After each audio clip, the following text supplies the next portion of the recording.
Yes, guys, welcome back to Chasing Green Arrows. It's the Game Week 23 debrief, but we're looking ahead to Game Week 24. As always, I'm Gianni. I'm joined by a regular co-host. And we've been doing this for nearly 4 years, Mr. Dean Jones. 4 years, mate. 4 years. Still never met. Who'd have thought? I was shocked when we heard it was 4 years. Were you? Yeah, it doesn't... I guess it makes sense because it was like kind of in the wave after COVID, wasn't it? And it was like... it was just the world like readapted to how we could like do shows like this. So yeah, I guess it does make sense in a way, but yeah, it's just been a long distance relationship for me and you, mate, isn't it? And we've managed to ride the waves. I don't know if we could roughly total up the hours we've spent talking, but let's just say 2 hours a week for 4 years. That's 100 hours a year, 400 hours we've spent talking virtually. That's so funny. Never one in person. That's so funny. Yeah. My maths could be off there, by the way. I think I got that right. But yeah, 400 hours. Like realistically, probably that's more than we've talked to like family and friends if you were to actually add up the conversation time. Yeah, I reckon my rank in life goes over the last 4 years: wife, kid, Dean. It's weird, isn't it? 400 hours in 4 years, more than. Well, the thing is, like, obviously, other people have this anyway. Like in your work, like you have it in the office or whatever. So, like, you see your colleagues for like 8 hours a day, but you only see your husband or wife for like 5 hours a day or whatever. So, I guess like it kind of fits in with that. But yeah, how many shows? So we got today's show. We got Thursday, and then we'll do a deadline finale stream. Yeah. So my Ultras chat just messaged saying penultimate Chasing Green Arrows just going live, and I said to Freddie straight away, "Oh, actually, we got a bonus episode on Thursday, so that's quite nice. That's new news that we're bringing amongst the not so positive news you guys have heard about us. Unfortunately, stepping away from the channel for the time being." We do have a bonus episode on Thursday, and we'll keep it non-FPL, should we, Dean? Like, we'll just do sort of Ask Us Anything. We can talk England team, we can talk World Cup, we can talk Premier League Barclays era, we can do best 11 of the season so far, we can do all sorts. Yeah, we'll do Thursdays as just a whatever, whatever you want to talk about. Exactly. James says, the biggest United hater, Dean. Time to praise. I think you got this wrong around, mate. I usually get tarnished with that, but like I literally used to go every week with my dad. Don't think you got the wrong person, man. I think you got the wrong person. I might be realistic about Man United. I don't hate Man United. I do dislike them, but I still will buy them in FPL. Like I bought. Well, yeah, I mean that's. And I'm buying Ahmad probably this week. I might buy 3 this week. What's incredible, mate? I've had 2 terrible game weeks back to back. So I was 7K, and I've only sunk like I think I'm just 20K now, maybe 18K, something like that. Yeah. And I'm like, honestly, I'll take that because they are 2 terrible game weeks. I haven't used any transfers in that period. So to still be at that rank, I've got 4 free transfers to use. Actually, kind of relieved because I feel like I should have had a much bigger slump than I've actually had. I mean, it's been ridiculous. I mean, I was caught out a bit, obviously, by the American time zone on the Haaland thing. Let's talk about that because FPL Joe just mentioned that in the chat. So just describe what happened, Dean, and obviously your hours, because I got a lot of messages on YouTube from people around the world saying it was unfair, and I understand it. Yeah, I mean, it's unfair. It's just like it's part of life. But obviously we knew there was a chance that Haaland would be benched, and I was kind of gambling on that anyway. I was like, well, he's still playing against one of the worst teams we've ever seen in the Premier League, so even if he gets half hour, like, might captain him anyway. And to be honest, even if I'd seen the leak, I probably wouldn't have captained him if it was like that nailed on. But I woke up actually at like about 1:30 a.m. my time, and there was nothing. It wasn't the reason I woke up. I was just like, oh, I'm awake. I might as well check to see if Haaland's playing. Anyway, there was no news. I was like, I'll just leave it. Went back to sleep. I don't know how much before deadline that news came out because I still don't know. It was about 12 minutes. No Foden, no Haaland was the lazy FPL team. Which would have been like 3-ish a.m. for me. Yeah. So hard time to be awake, really. And reacting and brain engaged. Like I was not just thinking, what do I do with Haaland? It was like, do I bench Haaland? Do I play him but not captain him? And then it was, now I need to think about who's my captain. Do I need to bring in a captain? Like some brought in Semenyo to captain him. I thought that was a great play. And Semenyo was so close to big score because he hit the bar. And if that second goal goes in, he gets 3 bonus points. It's an 8-point goal he was close to. But then I also was reacting to Foden. So it was like, I was planning on selling Foden next week anyway, regardless. I think I said on this stream, Foden could score against Wolves and I'd still be selling him. Like, I'm just worried about the minutes now. Yeah. So easy move to Bruno. But the Haaland captaincy gave people the opportunity to have a punt. And loads went Ekitike, loads went Thiago, and a fair few, like me, went Saka. Fortunately for all of them that didn't see the news, all those 3 other big captaincy candidates away from Haaland blanked. Ekitike 1 point, Thiago 2, Saka 2. That's just the thing. I probably would have gone Ekitike.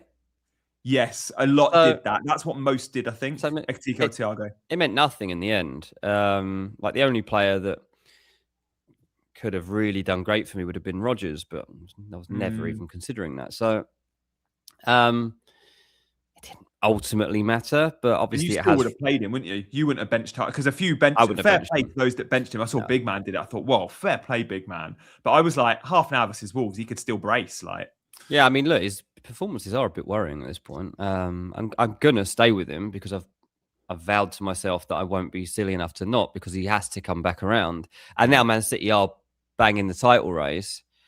I assume he comes to life. Like, unless he's got like some sort of niggling injury here, I assume he's coming back to life. So it's a bit strange.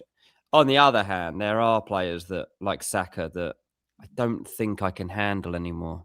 I don't think I can deal with it. Like, I hear you. I think I'm going to have to ditch him. I think I'm going to have to ditch him. I captained him, so I was watching that game so closely. And both the Arsenal goals, he put the cross in. It didn't quite fall each way that it was an assist, but one of them could have been. I mean, Odegaard's shot was given as an own goal from Sandro. Arguably, it touched timber. But if it's a shot from Odegaard and it's on target, which I think it was, then Saka probably should have been given the assist, but it was never like that. But he's frustrating, isn't he? Because he doesn't have open play goal threat. It doesn't feel like he does score or even shoot in open play. He had one on the angle outside the box at the end of the game. But I want more when I'm spending 10 million. Way more at this point. I don't know. Obviously, it's Leeds next, isn't it? Leeds away. So it's hard to make a decision. If we show my team now, we can show my what my team actually was for the last game week, and then we'll show what I potentially might do. Okay. It was just a very quick play, but yeah. So this is my lineup from the last game week. Oh, nice. I forget you got Mark Gahey. He feels like a brilliant set and forget now, doesn't he? Oh yeah. That's happy days. So on the bench I had Bruno Guimaraes. Obviously that was fine. Van Heck with 1 point. Mukiele with 4 and Dubravka with 5. So the Dubravka and Mukiele's were painful, but whatever. They were toss of a coin calls that I wasn't really regretting. So it's fine. But here's how I might look to the next game week to use some of these transfers try and tidy this up. So if we just show the team that I just sent in, that would show 3 changes. I think I'd considered 3 changes. And it would be that Saka goes out, be that Cherky goes out, and it'd be that Bruno Guimaraes goes out. And it would leave me with some money, but also Mainu is now a great pick at 4.6 to pad out your squad. He's going to play every game. His running stats in the 2 games he's played, he's clocked more distance than any other player on the pitch on both times. Like he is. I love this little pass to Cunha as well. I love that. Yeah. He got 9 DEFCON in the City game and 6 in the Arsenal game. So he's not proven to be a DEFCON beast yet, but he's not bad at DEFCON. Yeah. And Mbeumo's Man United's number 9. Yeah. And now, yeah. Do they still play like that is my question. Like they've with obviously Dorgo played... injured, it's interesting, isn't it? Now that Dorgo's injured and, he played in that role against the best 2 teams in the league. Yeah. Would he be playing Dorgo and Ahmad as wide forwards against Fulham at home? We just don't know now. We don't know because we haven't seen them play this type of fixture at home against an opponent like Fulham are 7th in the league. It's not like we're doing badly. Yeah. But obviously it's a very different proposition to playing City or Arsenal. So I do like Mbeumo, and obviously everyone will be like, no, just pick Bruno. I don't usually pick Bruno in this game, but then there's obviously the penalty factor and stuff like that. And Cole Palmer is like, I don't know. I just don't know what we can trust with Palmer. Like he just constantly got this yellow triangle on his name. I think it's going to be there all season. Yeah, he'll play against Napoli. At the end of the game, he'll go off with 10 minutes to go with a limp or holding something, and it'll be flagged again. Yeah, and that you're going to have if buts and maybes every week on Palmer. Yeah, exactly. So I've really put it in there just to raise the question of like, what do I do if I replace Saka? Yeah, Saka. I mean, Palmer and Mainu could be Enzo and Bruno. They'll be about the same price, I guess. Maybe a little bit more. And obviously, Enzo is the next best thing if you're not going Palmer. Yep, exactly. And then outside of that, I could consider Wirtz. I could consider Semenyo. I like the Semenyo. You've already got Rodgers, who a lot will buy. Already got Rodgers. Not really anyone else. Harry Wilson, mate. I mean, again, he's if I haven't got him by now, then I've missed the boat, haven't I? I know. That goal, though, like I've said this every week, but yeah. I mean, the thing is, an 8-point goal. It gets him 3 bonus because he's so good at all the other stuff. As soon as you get an attacking return, it's not a 5-point goal. That free kick was an 8-point free kick. Yeah, I mean, I can't believe it went in. He should have saved it, but sloppy, soft wrists there from Verbruggen. Very weird. Verbruggen would normally keep that out. Even Harry Wilson said afterwards he was surprised it went. Did in. He? Yeah. He said as soon as he got a hand to it, I thought he's pushed it wide. He said I was very surprised it actually ended up in the net. Yeah, I mean, he's just playing. He's just very. It's almost like an expectation now from him that he's going to deliver. Obviously, I love him. I'm a Fulham fan and all the rest of it. British says Harry Wilson's boat is still going. That's the thing. I do keep probably the 4th show in a row. I probably said I feel like I've missed the boat on Harry Wilson, but I don't really pick Fulham players, do I? I nearly bought Harry Wilson 6 weeks ago. He had scored. I think it was after his first goal, and it was like I went mighty in the end. Would have been a game changer, wouldn't it? I can't.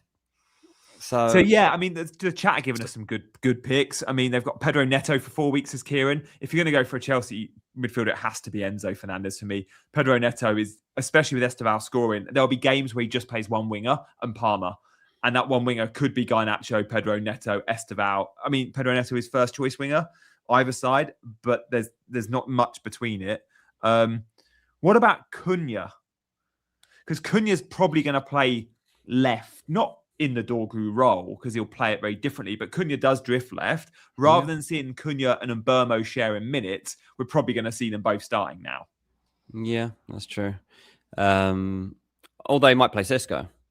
Or he plays Sesko and he could play Mbeumo one side, Ahmad the other. I mean, Ahmad can play on the left if you need him to. This is what I mean about not knowing how he'll play against a team like Fulham, because he might now play Sesko. And so... Yeah, that's the dilemma for me. I think that are nailed though. Who was nailed? Like, forget Bruno, from the front 3, Bruno and Mbeumo and Ahmad are most likely to start every week. Yeah, Bruno, Ahmad, and Mbeumo are all going to play. Yeah, and then maybe Cunha, maybe Sesko. Yeah, Mount if he comes into the equation. Yeah. And then obviously Kobe is now like nailed on to play that deeper role. Yep. So I don't know. I don't actually know. Bruno probably is the safest bet. Yeah, he is. I mean, and that's what I've got to accept. Like I'm I am complicating this because, like you say, rather than doing what I've done here, it should be Mainu, Bruno, Enzo for right now. If I'm looking at these specific teams. Yeah, and then you'd have it if you went, exactly. Bruno and Mbeumo, Enzo, and Ahmad needs discussion for me because at 6 million, no one's talking about him because Ahmad blanked in the last 2 games. If Ahmad got Mbeumo's points in the last 2 games, we'd all be talking about Ahmad, but he didn't, and I think that's brilliant because it means he's only 1% owned. He's going to stay at 1% owned until the Fulham game. I'm pretty sure I'm buying Ahmad this week, mate. I don't think there's much between Ahmad and Mbeumo. And Mbeumo's the better, will get more points, but for 2 million difference.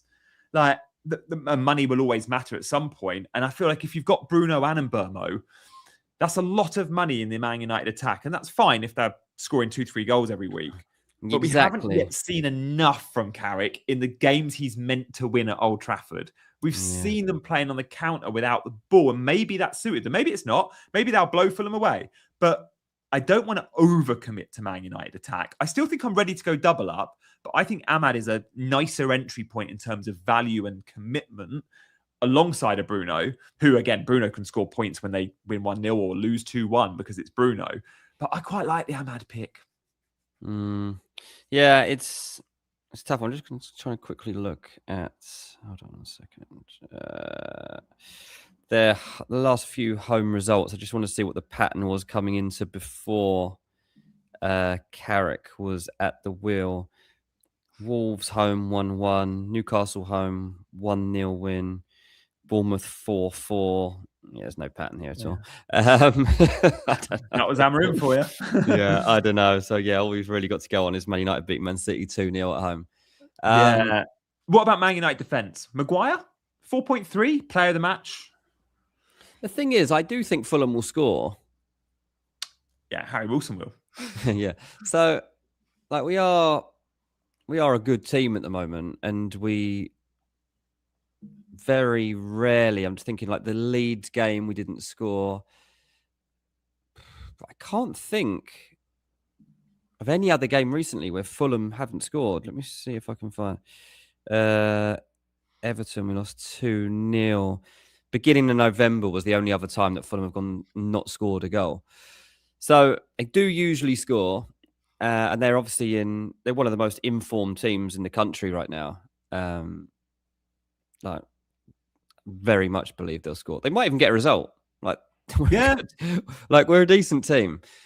But the pattern for FPL is going to be believing that Man United go and win this game and score 2 or 3. And that's why everyone's going to jump on at least 2 assets this week. Yeah, they're all going up in price quick. In fact, I think I've got the graphic of the most bought-in players so far, so we can have a look at them. Guys, be sure to hit that like button. If you're watching on Catch Up, you've got a question, you can drop a comment as well. Reminder, we are going to be streaming on Thursday at this time, and we're going to be doing a non-FPL show. We're going to do, seeing as it's our penultimate episode on Chasing Green Arrows with Dean and I on Thursday, we're going to do a Ask Us Anything. Can you discuss 10 minutes on the England starting 11 at the World Cup or the squad? I really enjoyed that on Monday Night Football. Hasselbank and Carragher put their squad together, so maybe we can show that. We could do Premier League 11. We can do some transfer stuff. We can do anything you want to know about Dean and I. So feel free to get your questions in on Thursday. Make sure you're joining us for that. Super chat coming in. Goalkeepers, Dubravka and Roofs this week, or does it hinge on Xhaka availability? No, Roofs this week is a great shout. Clean sheet odds, Sunderland are the most likely team in the league, with or without Xhaka, to keep a clean sheet. At home to Burnley, feels like a nailed clean sheet. I'd be going Roofs 100%. Would you? Yeah. Need to just stick Mukiele in my team right now, actually, before I forget. He can go in for Van der Ven. Yeah, I think you're right. Sunderland will expect to get good returns from that. Actually, I've got a question. Who would you play in goal? I've got Kelleher and Dubravka. Yeah, so Kelleher's got Villa away, Dubravka, Sunderland away. Yeah, Dubravka obviously got 5 points last week. Yeah, I mean, do Villa play on Thursday? Have they got a fixture? I think they probably have. Assume so, yeah. So maybe just go Kelleher. I mean, Kelleher's that type of keeper as well. He's so good at penalty saves that if Villa get a penalty and Ollie Watkins takes it, you've got the worst penalty. You've got the worst taker of a penalty in the Premier League in Watkins, who's got a 48% conversion rate or something, versus the best at saving them. So yeah, although it's worth noting, Douglas Luiz will probably, if he starts, be on Villa penalties now. Tielemans out for like 6-8 weeks, I think, which is bad. Is it as long as that, is it? Yeah. Bad news. And Kamara out as well, I think. So Villa really need some bodies in the middle of the park. And it's a good signing. Like bringing him back is that's a good signing to get Douglas Luiz. Yeah, I think that's a better suit than him going to Chelsea as they looked to do.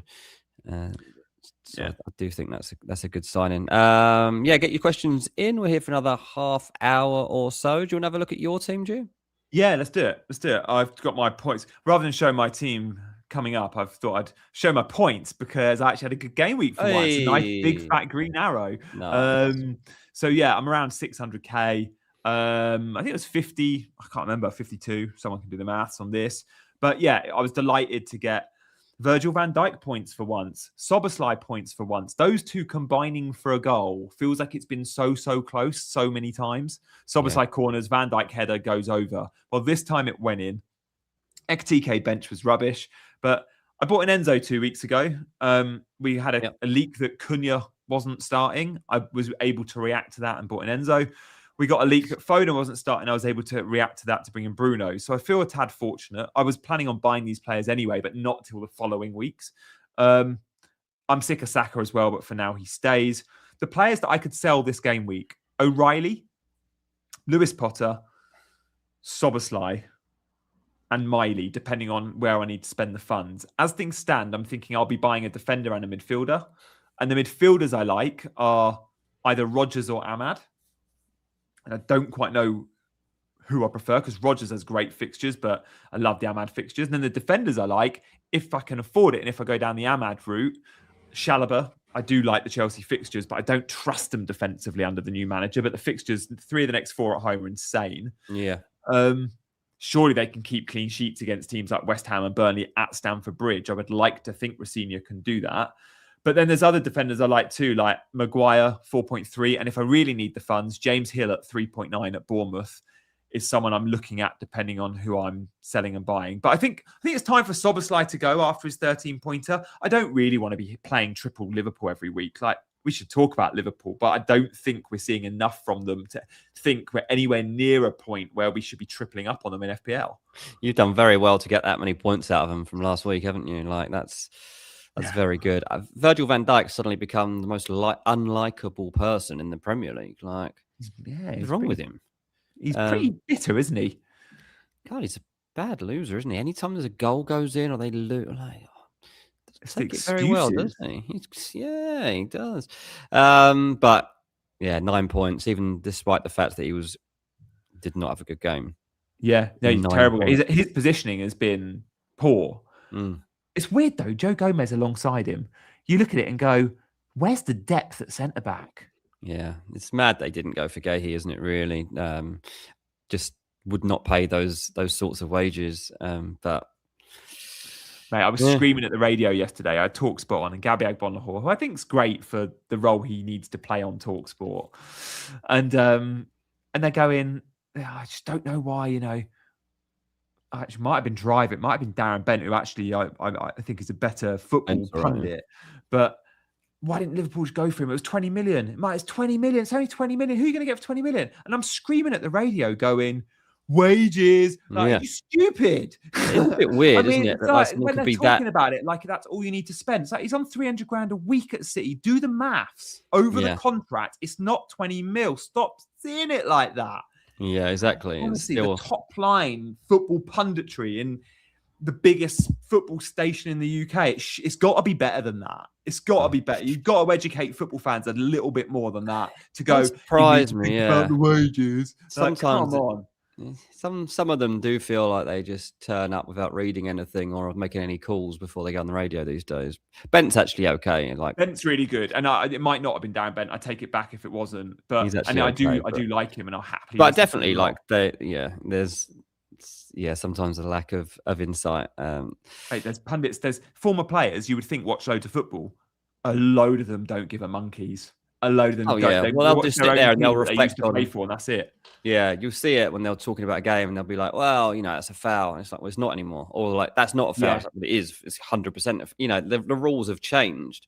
And whether we think it should be or shouldn't be doesn't really matter. And like, that's something that I've had to get my head around.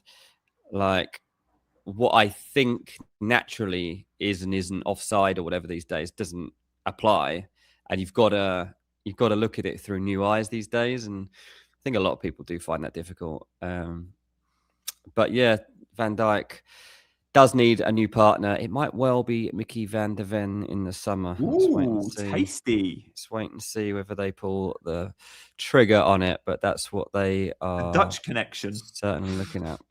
Yeah, exactly. Slot loves signing a Dutchie as well. So that he won't be there. That's the problem, isn't it? Szoboszlai, is he a sell?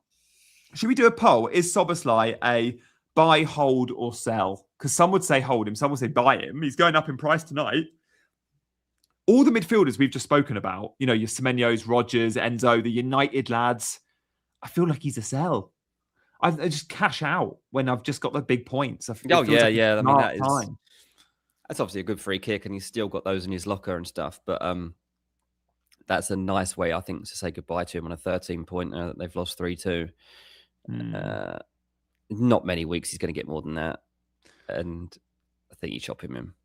Yeah, unfortunately, CH, I won't catch the price rise because I paid 6.6. He's going up to 6.7. So I would need a double rise this week, and that's not going to happen.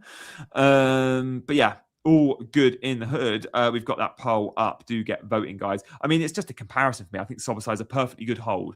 But when you got 2 free transfers and you can get to a United mid, yeah, I think it's probably a different question. Enzo Fernandez, shout out, by the way. The benefit of no Cole Palmer not only puts Enzo on pens, it also means he plays number 10. So it's like you get a double hit when Palmer's injured for Enzo. He's just a great buy. And when Palmer does play, Enzo's still an okay hold.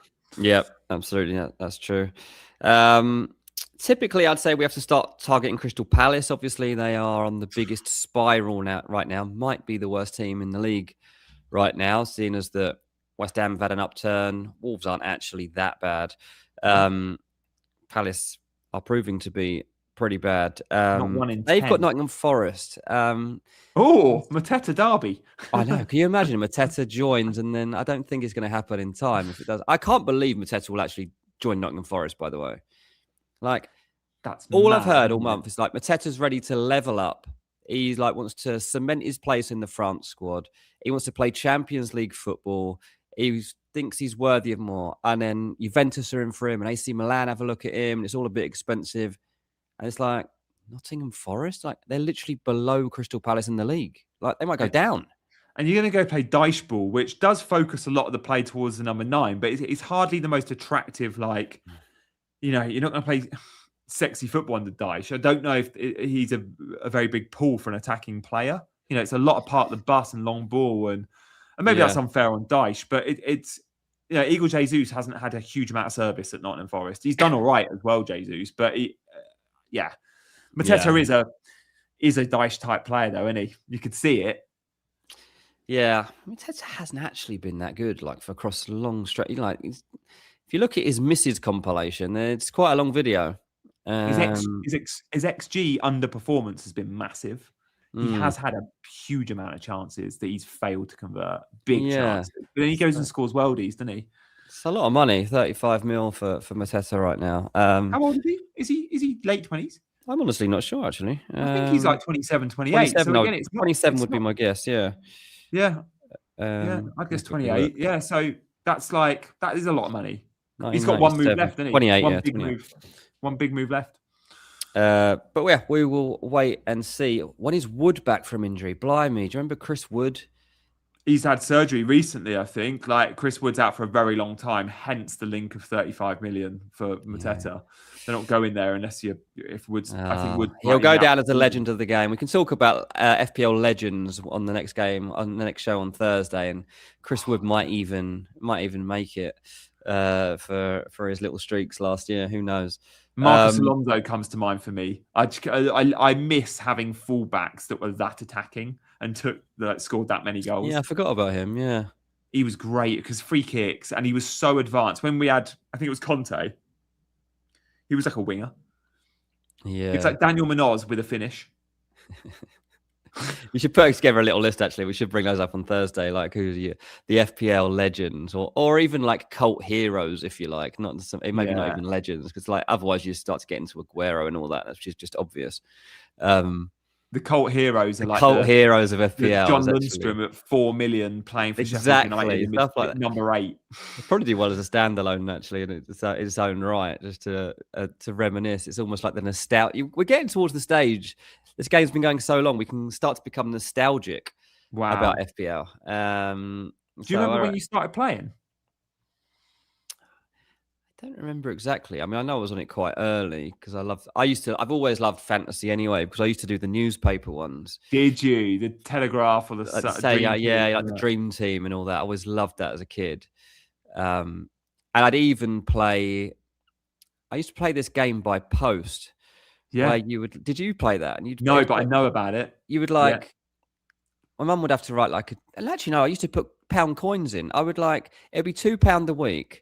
And you would they'd send you through your it was like pretend, but it was like your squad list. It was like Championship Manager, Football Manager, but it was literally on paper.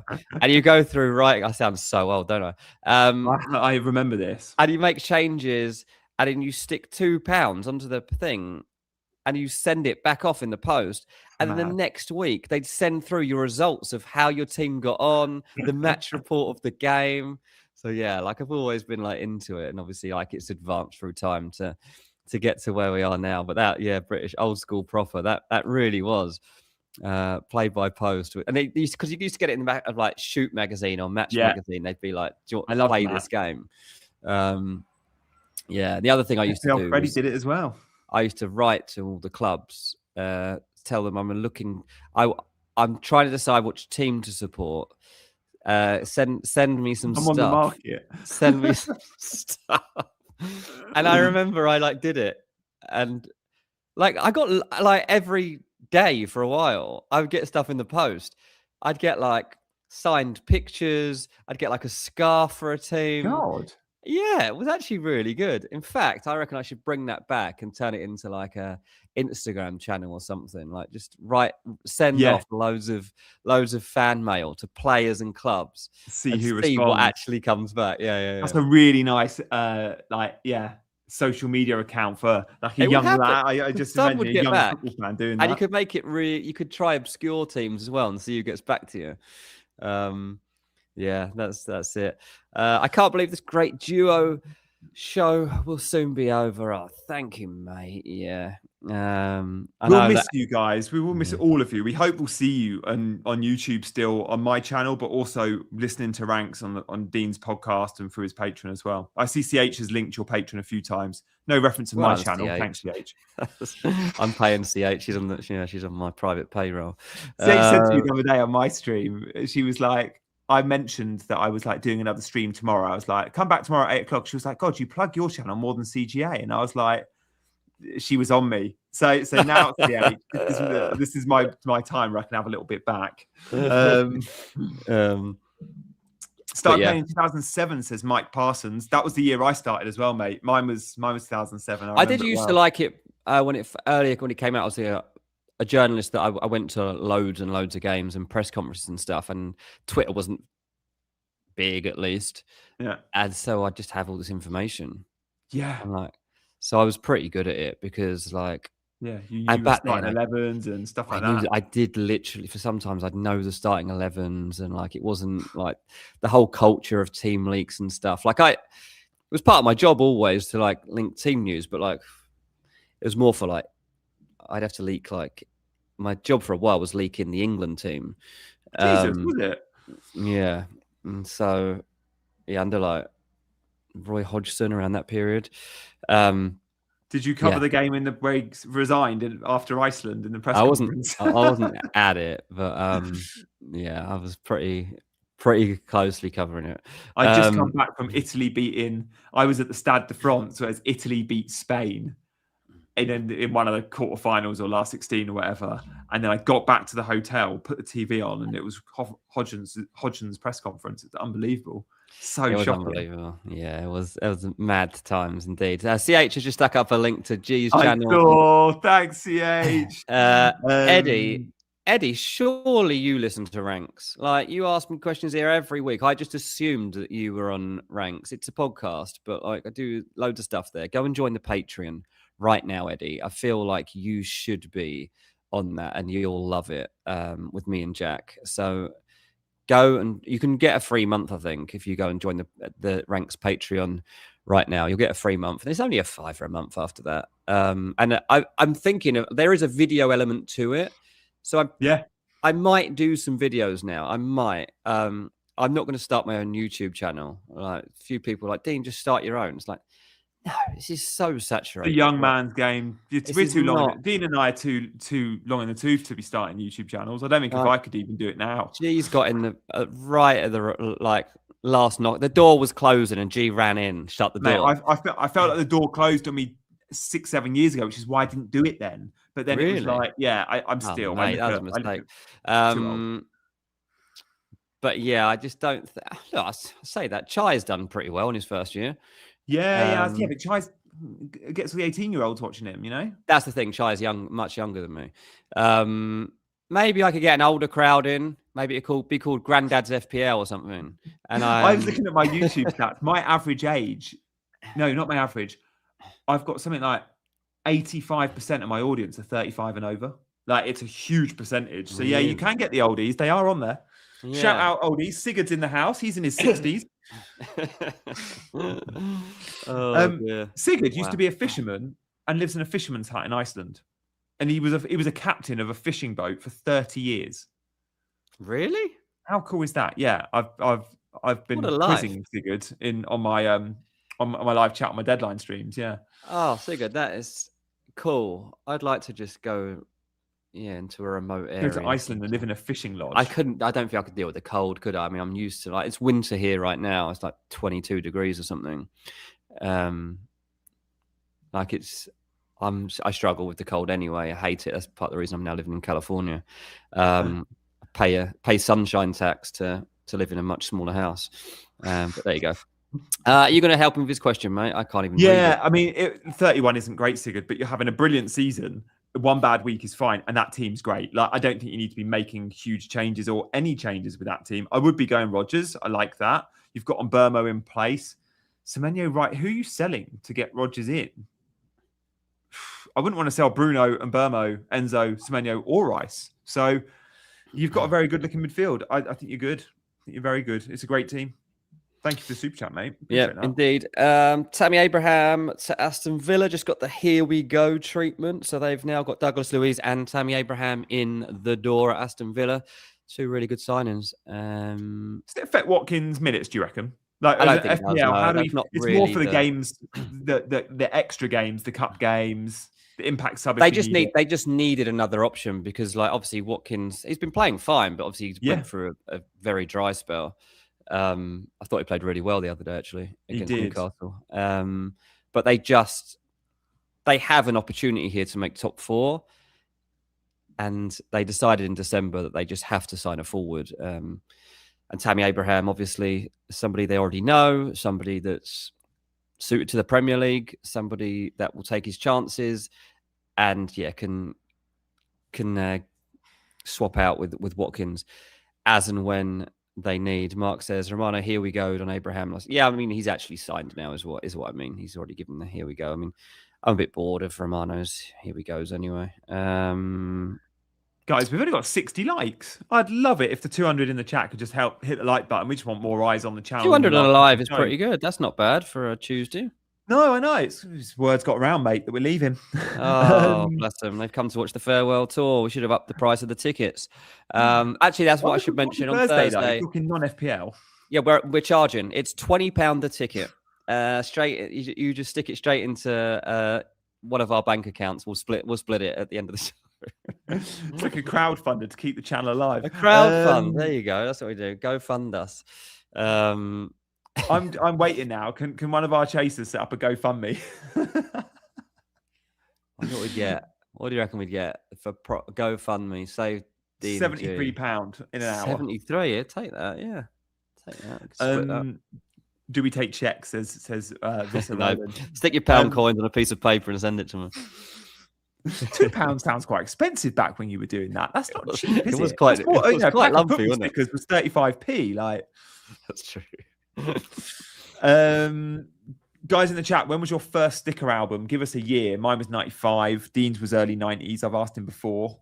Let us know your first sticker album in the chat. But we did prep a couple of screen grabs just from tasty graphics I saw on the official FPL Twitter. So we'll show a couple. One was centered around like most transferred in players so far this game week. I just want to touch on any of those players that perhaps we haven't already spoken about. Bruno, of course, and Mbeumo, of course. João Pedro, I think he's become first choice. And it's really interesting that when interviewed on Portuguese or Brazilian TV in Portuguese last week, Liam Rosinha, the guy asking the questions had a translator. And he asked Liam Rosinha one question around what position he sees João Pedro playing. And it didn't really go into the English press, this headline. I'm surprised it didn't. But he clearly says he sees him as a 9, which I found really interesting because I think Rosinha's first or second game, he played him as a 10. And we've seen João Pedro over his career play a bit of a mix of 9 and 10, probably seen more minutes as a 10 than a 9, certainly at Brighton. I always think he's a 10, but João Pedro, when he came to Chelsea, on his first day, Chelsea TV asked him, who do you see yourself most as like in world football? Like, whose player's game do you like strive to be like? And he said Robert Lewandowski. I was like, well, there's no more 9 than Lewandowski. And then with the comments from Rosinha, and given the fact he started the last couple of games and scored goals in them, the lap's been benched. I think João Pedro is Chelsea's new number 9, which I'm quite surprised about. But yeah, he's going to share minutes. Of course he is. But he's a starter and he's playing up top and he's cheap. Yeah.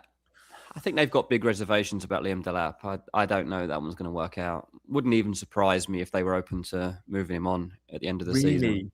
Damn. Yeah. I'm gutted about that. I'd like that to work out. My friend's a season ticket holder and he goes, he's just a cart horse. I'm like, that seems a bit harsh. Really? Like, okay. I mean, that seems a bit harsh. Like, I think like Liam Delap, when he made his impact in the Premier League, like those driving runs, like he was powerful, he was clinical, like he's got all of that. Like, I was never convinced that Chelsea was the move for him. It's often the case, to be fair, because they signed so many players. And you don't get much chance to really prove yourself. But I think it's probably fair that he will leave Chelsea, but I still think he'll make a good move to another Premier League club and do well. Like mid-table team, you're thinking? Like, is he going to go to even like Aston Villa? Like, even if Villa could have got Liam Delap, I think that would have been a good signing. Like, so a club that's like potentially a Champions League team, but like just knocking on the door. So even, I don't know, like, to be honest, like West Ham should be all over a player like that. West Ham have a terrible history of signing number 9s. Like they goes back like 15 years. They cannot do it. I don't know, Liam Delap would want to be joining West Ham right now, but like that sort of club that's got like big potential. Obviously, Tottenham looked at him previously too. Yeah, I think he'll be fine. But Everton is a good fit, of course. Says now. Although Barry's looking good now. Barry comes with a bit of reputation for Villarreal. Like he's quite well thought of, similar age to Delap too. So yeah, absolutely. Yeah. So yeah, João Pedro, I'd be slightly cautious, but I think I'd consider him. And certainly on wildcard, I'd probably punt him in just given the fixtures. Dorgu, most transferred in defender, is now injured for 10 weeks. Not ideal. And then Enzo's obviously been great. So yeah, I thought that was interesting. I think we've got one more graphic as well to show. Thank you for all your comments in the chat, guys. Genuinely, we read them all. We can't always flash them up or comment, but we really appreciate it. Projected goals and clean sheet odds. We spoke about Man United earlier, like Man United Fulham being a game we can target, but isn't going to be easy. 1.95 goals. The only team fancied to score more than Man United is Man City and Chelsea. Interesting. Semenyo isn't being discussed in the community enough, and he doesn't play Champions League football. Semenyo, he can't play against Galatasaray. So again, he's fresh, and he's the only City midfielder we can safely say is going to 100% put your mortgage on it. He's going to start, because the others, you're just never that sure. We saw Foden benched. Yes, I mean, Semenyo is going to be a good pick. Like, for those that have already got him, I think it's good that he stays. Obviously, Dylan, for last week, he had those 5 Man City players, Didn't work out. Didn't work out very well for him, unfortunately. Gay and Semenyo, though. But yeah, the others. He had Gay and Semenyo. He had Cherky, he had Cherky, Foden, Haaland, yeah. So it's a good gamble. Fair play to Little Deal. He's only 8. And City Spurs here. If Spurs don't make the top 8, let's say they lose in the Champions League on Wednesday night, the pressure's going to be on Frank off the back of a defeat in the Champions League. City might fancy that as we can sort of put the nail in the coffin here. Yeah, exactly. But City have to go and win this game. They have to. Like they've given Arsenal a few presents in the last month or so, and if they hadn't done that, Man City would be top of the league right now. I'm absolutely adamant still that Arsenal are the best team in the league. But I tell you what, and I did say this on Ranks on Monday, like, this is what I can't understand about Arsenal. They are as quick as anyone to question the mentality of their own team, right? And they're booing at full time when they're top of two leagues, right? They're top of the Premier League and they're top of the Champions League. They have a big slip up and some of them boo, right? That's absolutely outrageous. There was quite a lot of boos. You hear it on the TV. It's enough that you can hear it, right? Yeah. So it's not just, for me, it's not necessarily even the players that I'm concerned about throwing this away. It's the atmosphere of the whole club. I don't know if the fan base is cut out to go and win a title. I think they're more naturally veering towards moaning on Arsenal fan TV than they are celebrating a Premier League title. I think that it's coming more naturally to them because they're more used to it. 20 years or whatever since they won a Premier League title. Mark says it's entitlement. How can you have entitlement for a title you haven't won for so long? Like, it's been and gone. Obviously, there is an element of the fan base that's older and has seen all the glory. But it's unbelievable, to be honest, how quick they turn. FPL's comment says outrageous claims unsubscribed. I think surely Arsenal fans can see this in their own fan base. Surely you can see the head loss that exists that shouldn't exist. Like, I keep going on about this season in particular, but like, because so many teams are struggling, fans, okay, so you're called a supporter of a club, but you don't support when they need you. Like, it's all very well supporting when they're 5-0 up at Burnley away, or, you know, they're beating Fulham 3-0 and you've got your whole catalogue of songs going on and on. But surely supporting a team is like, in the moments like you're 2-1 down against Man United, that place should be like, come on, like, we're there for you. And in years gone by, that's what you've seen from the Kop or whatever. Like, and you used to see at Arsenal, like, the clock end would kind of like be that level of support. If you have a company that says, I think you can show displeasure at a performance while also supporting a team. I don't think you can. Like, why are you showing displeasure? What right do you have to have pleasure from every single performance? You don't. It's about grinding out a result and accepting that your team is going to go through blips in a season. And Arsenal aren't invincible anymore. This is not that sort of team. Like, you have the best team in the Premier League. And I think you probably have the best team in Europe. And when you're playing well, I think that Arsenal are kind of unstoppable. But they aren't playing like that anymore. And they are starting to look like everybody's doubting themselves. And I'm not just talking about the players. I think that people are starting to, this kind of bottle thing that follows them around. Like, it's fake. You don't need to believe in that. Like, that doesn't like, it's a tag that people just throw on you. You don't have to believe it because you haven't really bottled anything so much yet. This would be actually the biggest bottle job so far. And you can disprove it. You can put an end to it. Just to all come together. So, I don't know. I think FPL just comes not happy about this. The fans were super loud at 2-1 down, super behind the team. It was a gut punch at the end, equalising. Okay, so if you were so behind the team and it was just a gut punch, why are you booing? Like, just because it wasn't a good performance. Man United had 3 shots on goal, they all went in. 3 shots on target, they all went in. Like, that's not going to happen again. Arsenal were cautious, though. They were cautious, but like, that's Arteta. That's Arteta football, and the fans know that, right? They will always be cautious in the big games when it's tight. They'll go and bully a Wolves or a Burnley, but when push comes to shove in the big games, Arsenal won't ever be that free-flowing, fun-looking team. And when it comes to FPL, that's why we're cautious about overcommitting to attacking players. 2 points Carragher made. on Monday Night Football, which was brilliant with Hasselbank this week, and all the clips are on YouTube if you want to watch them.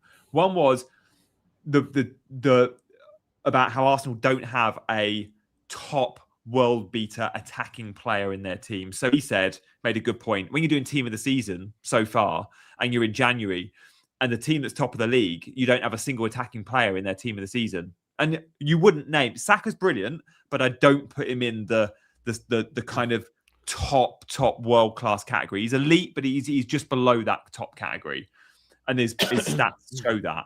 And he also made a very good point. When you look at all the title winners from all the last seasons, they're always first for open play XG. For XG open play, the team that wins the league is always the team that creates the most chances and doesn't rely on set pieces.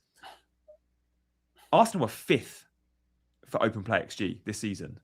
They're going to win the league through a world-class defense, through ridiculous discipline, through having the best squad in Europe, but also because the reliance on set pieces. Their open play stuff ain't great. They're 5th best. They're the 5th best footballing team in the league, in my opinion. What surprises me actually is when in the moments in the last game against United, he'd done this before. He took Zubimendi off.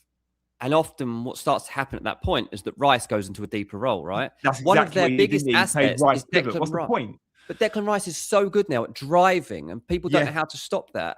And like, when you take Declan Rice out of the game in that aspect, it actually, I think it does more harm than good. Obviously, he did make attacking subs in terms of the people he brought on. Yeah, I would personally have kept Zubimendi on. Who plays that role better than Rice. And Rice can't do the galloping runs from number 6. He won't do it. He's told to slot in between the centre-backs. Yeah. And look, maybe like Rice, still a great FPL pick. Gabriel, still a great FPL pick. He gets that front line, and I don't know. Like, I want to get rid of Saka. I'm not looking at Gyökeres. If Gabby Jesus was playing every week, I'd probably pick him, to be honest, because like I think he'd eat up enough of his chances that he would be worth having. Same with Havertz. Trossard's off the boil now. Martinelli, you don't know when he's going to play. Eze's not in the frame, so there's not actually that many Arsenal assets that should be there. And you look over at City, who I guess do have the potential to be more free flowing and scoring from open play, and you're thinking, right, well, Semenyo, Haaland, Cherki, Foden, obviously, like these all have ups and downs, but like Semenyo, honestly, I still think if you were to look across the two teams and take Haaland out of the equation, I think Semenyo is about as good as it gets. Yeah, that's a fair point. You know, when you consider it like that, the two teams that are going to go head to head for the title, and you can throw Aston Villa in there too and say you probably should have Morgan Rogers or Ollie Watkins at this point. Yeah, I feel like you need attacking Villa cover, and I don't have that, which is why I want Rogers. I think you just got to consider, like, for this title run, like, what do you have for the run-in? Like, you want the best assets from those 2-3 teams going into it. And when you take a step back, you say, okay, so yeah, you do want Rice. You probably do want Semenyo. You still want Haaland. And then you want a Morgan Rogers or Ollie Watkins, and then take it from there. I think personally, but then you don't get an Enzo in the Man United mid, so it's the midfield. You can still do that. Like, you can still take. You don't have to. All your players don't have to come from those top 3 mix, but you really do need to have the players that are going to excel in the title race, and that does include like having a Gabriel play to the end. We talk about beach players all the time, don't we? Yeah. Come April, we're talking about players that haven't got anything to play for, and that's why a Semenyo will be so key. You're right. FTF 1-1. Just in response to me saying about Arsenal being the fifth best footballing team in the league. He says he hates the narrative that there's only one way to play football. And I get it. You're right. Just because they're not free-flowing and not tracking doesn't make them worse than the Liverpool City, who have a higher XG open play number. You're quite right. And I also hate that narrative. I'm not saying Arsenal were the 5th best team in the league. They're not. They are, by some distance, the best team in the league, period. But in terms of footballing and open play stuff with the ball on the floor, passing it around and creating chances outside of set pieces, they're not. But in terms of who should win the league, Arsenal should run away with it, and I think they probably will. I think they've got a really good chance to win the Champions League too. I'm Italian. I've won World Cups and European Championships, or supported teams that have, by having not I love that. open play. I love that. Far from it. I've won World Cups. I'm Italian. Someone's going to clip it. Someone's going to clip it. I know someone's going to. That was like Goldbridge, mate. That was Goldbridge. That was gold dust. I love it. European Championships. Please don't clip it. I get it. I completely get it. I'm not saying, of course, there's more than one way to play football and win things, and Arsenal will do that this year. And if they don't, Dean's right. It will be the biggest bottle job ever because the competition this year is just not up to scratch. It should be, and it's not been. Exactly. If you're just joining, go back and watch the last hour, or just go back and watch the last 15 minutes on Arsenal, which I think is probably quite a fun chat. Look, we're going to be back on Thursday. We are counting down the hours, but we really excited about Thursday. We hope you can all make it. We really hope you can come for our deadline stream, which will be our last show on Saturday as well. Dean, anything else from you? Oh, to tell you what, that deadline stream, mate. It's a Friday. Is it Friday night into Saturday? I've got a night out before it. Before it, before it, yeah, because it's going to be like midnight. Yeah. It's midnight for you, isn't it? Like usually, I have a very quiet life. I'm a dad. Playing it low key these days. That night, we're going out for a friend's. We're going to see the San Diego Seals. Do you know what that is, mate? Lacrosse. I'm going to guess. Whoa, I never would have said lacrosse. No, you wouldn't have got it. That's why I said it. Lacrosse. I'm going to my first lacrosse game.